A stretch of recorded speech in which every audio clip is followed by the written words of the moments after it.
ये caretaker government अब गैर कानूनी बन चुकी हैं, इनके सारे ऑर्डर्स इलीगल है, तो गैर आईनी तो हो गया काम। नजरिया जरूरत पे तो चल रहा है पाकिस्तान, आइन से तो हट चुका है। तो मुझे ये बता दें कि ये हमें कह रहे थे कि जस्टिस साहब ने कहा कि नेगोशिएट करो इनसे, हमने बातचीत शुरू की। वो कह रहे जी जब इलेक्शन होंगे, सितंबर के अंदर इलेक्शन होंगे, तो हमने कहा कि तो आपने सितंबर में करवाना, अक्टूबर में करवाना, वो आपका राइट है, फेडरल गवर्नमेंट में आप है, लेकिन हमारा राइट था प्रोविंसेस में, नहीं प्रोविंसेस में भी हमने करवाना।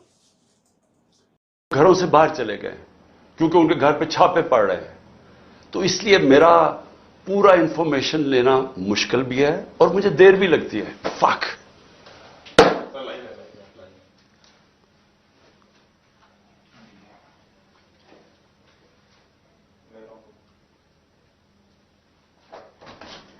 इससे आ जाएगी, चले। जिन्होंने बाहर रखा हुआ है, तो मैंने तो यही रहना है, और जिन्होंने यही रहना है, मैं आज आप सबको अपील कर रहा हूं कि मुल्क तबाही की तरफ जा रहा है।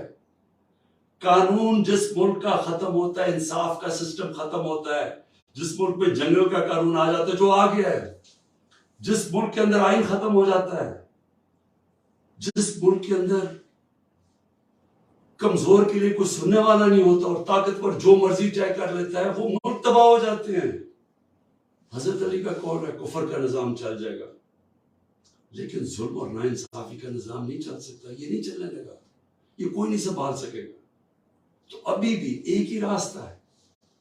जो भी मेरी बात सुन रहे हैं, मेरी याद रखे, वो पाकिस्तानी है जिसको अल्लाह सब कुछ दे बैठा है, जिसको प्राइम मिनिस्टरशिप देख लिया, उससे ज्यादा प्यार अवाम का देख लिया। मैं उन सबको ये कह रहा हूं कि सिर्फ एक रास्ता बाकी, साफ और शफाफ इलेक्शंस करवाएं। वो शुरू होगी हमारी फाइट बैक, इस मुल्क को इस दलदल से निकालने की।